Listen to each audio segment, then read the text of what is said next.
Oke, selamat pagi. Kita akan mulai kelas kita. Sebelum kita mulai, mari kita berdoa. Bapa di surga, Bapa yang baik, Bapa yang mengasihi kami. Saat ini kami memohon padamu agar memberkati kami, khususnya berkati kelas 7 yang akan mengikuti dan menonton video pembelajaran ini. Biarlah Tuhan mau memimpin kami supaya kami boleh mengerti dan kami boleh hidup di dalam kebenaran firman Tuhan. Di dalam nama Tuhan Yesus kami telah berdoa. Amin. Oke, selamat pagi students. Kita kembali lagi di kelas agama. Saat ini kita akan membahas sama topiknya tentang pentingnya Alkitab. Kenapa judulnya penting nggak sih Alkitab ini? Karena ada banyak buku-buku di dunia. Ada buku komik, ada buku novel, ada buku majalah, koran pun termasuk bahan bacaan. Dan buku-buku pelajaran yang kita punya, buku matematika, geografi, bahasa Indonesia, bahasa Inggris, semuanya penting. Bahkan buku komik pun yang untuk senang-senang saja itu penting untuk menghibur kita. Ketika kita baca buku matematika, itu penting buat kita supaya kita boleh mengerti dan melatih otak kita supaya kita lebih memiliki kecerdasan yang meningkat. Tapi apakah Alkitab itu penting untuk kehidupan kita? Penting nggak Alkitab? Kalau baca buku biologi, buku IPA penting. Penting buku IPA supaya kita boleh mengenal alam, mengenal binatang-binatang, mengenal tubuh manusia, dan banyak lagi yang penting dari buku biologi. Buku bahasa Inggris juga penting supaya kita boleh bisa ngomong bahasa Inggris, membaca bahasa Inggris, menulis bahasa Inggris juga. Tetapi apa pentingnya Alkitab? Apa kepentingannya ini? Apa gunanya untuk hidup kita ini firman Tuhan ini? Mari kita pelajari pentingnya Alkitab di dalam hidup kita. Nah, sebelum Musa meninggal, Musa mengumpulkan seluruh orang Israel dan memberikan nasihat terakhir. Biasanya kalau orang mau meninggal, dia memberikan nasihat yang penting. Untuk nasihat yang terakhir, kata-kata terakhir untuk bangsa Israel. Dalam Keluaran 32 ayat 46. Berkatalah ia kepada mereka, berkatalah Musa kepada mereka. Perhatikanlah segala perkataan yang kuperingatkan kepadamu hari ini, supaya kamu memerintahkannya kepada anak-anakmu. Nah, jadi Musa berkata kepada Israel, perhatikanlah apa yang kubilang ini, lalu ajarlah, perintahkanlah kepada anak-anakmu. Nah, apa? Untuk melakukan segala perkataan hukum Taurat ini dengan setia. Untuk melakukan dengan setia segala perkataan hukum Taurat ini. Jadi Musa memerintahkan orang Israel, menasihatkan mereka untuk menuruti, melakukan dengan setia firman Tuhan, hukum Taurat. Keluaran 32 ayat 47. Sebab perkataan ini bukanlah perkataan hampa bagimu. Sebab hukum Taurat itu bukan perkataan hampa, bukan omong kosong. Hampa itu kosong artinya. Jadi perkataan hukum Taurat, perkataan hukum firman Tuhan ini bukanlah perkataan omong kosong, bukan hampa. Nah, tetapi itulah hidupmu. Firman Tuhan itu adalah hidup, katanya Musa. Dan dengan perkataan ini akan lanjut umurmu di tanah kemana kamu pergi, menyeberangi sungai Yordan untuk mendudukinya. Jadi Musa memperingati mereka, menasihatkan orang Israel sebelum Musa mati. Dia bilang apa? Lakukanlah dengan setia perkataan firman Tuhan, hukum Taurat ini. Supaya apa? Supaya panjang umurmu, lanjut umurmu di tanah perjanjian, di tanah Kanaan, kata Musa.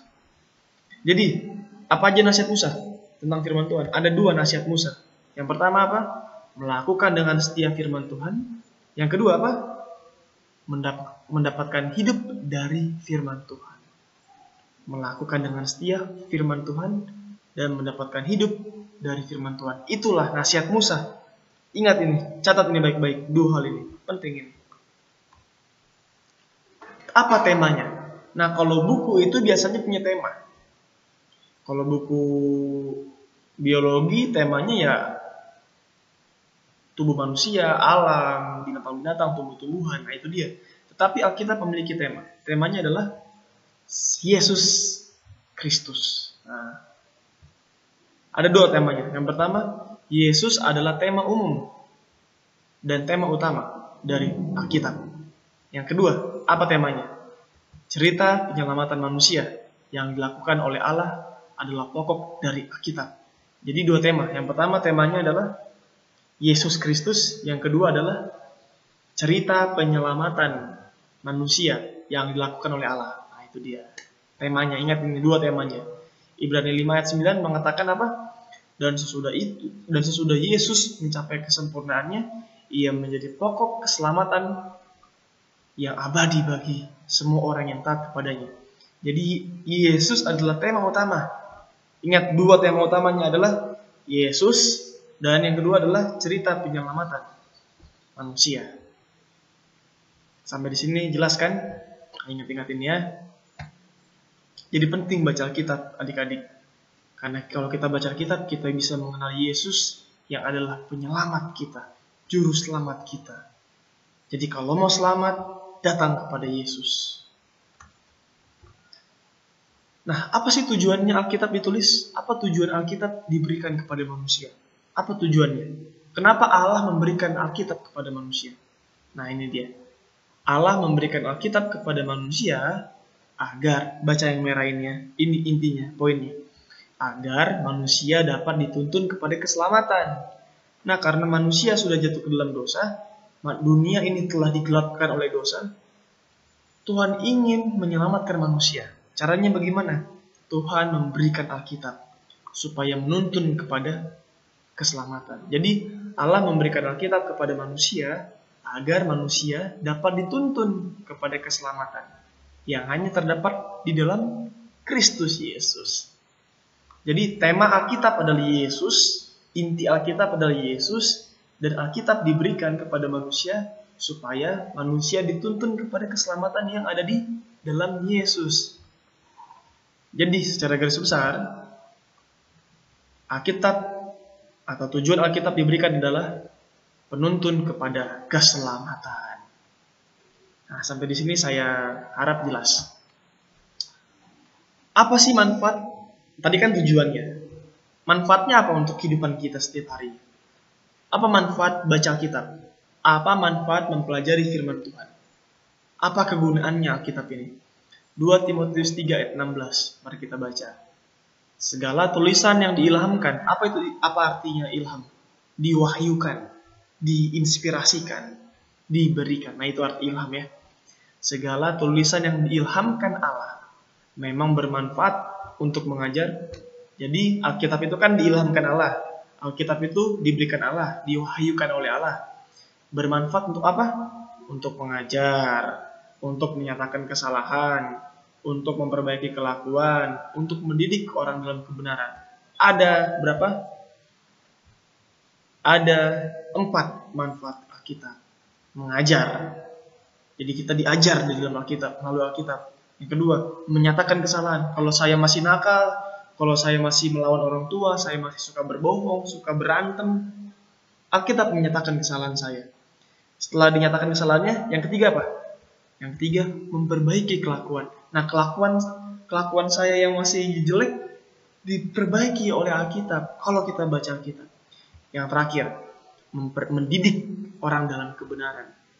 Karena manusia tidak ada yang benar, manusia itu jahat, manusia itu berdosa. Oleh karena itu manusia harus dididik dalam kebenaran. Itulah kegunaan Alkitab. Mendidik orang dalam kebenaran. Lalu pertanyaannya, siapa sih yang tulis Alkitab ini? Siapa yang menulis Alkitab? Yang menulis Alkitab adalah Tuhan sendiri.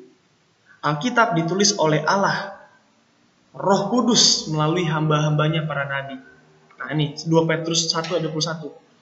Sebab tidak pernah nubuat dihasilkan oleh kehendak manusia, tetapi oleh dorongan Roh Kudus orang-orang berbicara atas nama Allah. Jadi Alkitab itu isinya nubuatan. Dan itu ditulis oleh Allah melalui hamba-hambanya para nabi, para rasul yang menulis Alkitab. Jadi misalnya kitab Petrus, siapa yang tulis kitab Petrus? Rasul Petrus.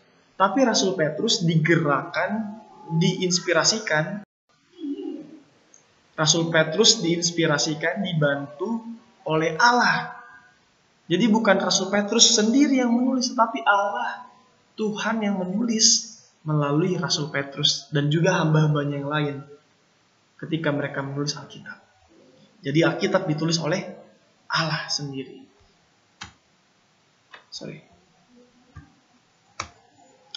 Nah, ini dia latar belakang para penulisnya.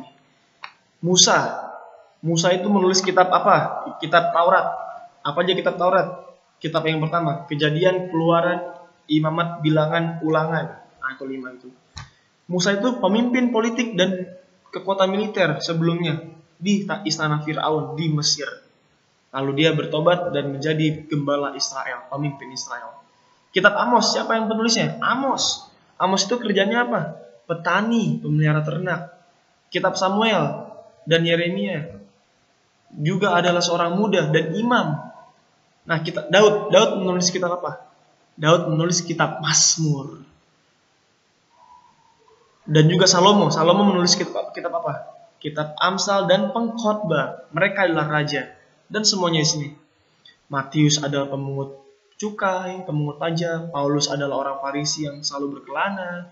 Yohanes kekasih menulis kitab Yohanes dan 1, 2 dan 3 Yohanes. Dia adalah seorang rasul. Petrus adalah seorang nelayan. Lukas adalah dokter dan sejarawan. Jadi mereka semua itu digunakan oleh Allah. Mereka diinspirasikan, pikirannya diterangi, diwahyukan oleh Allah. Dituntun oleh Allah untuk menulis apa yang Tuhan ingin sampaikan kepada umatnya.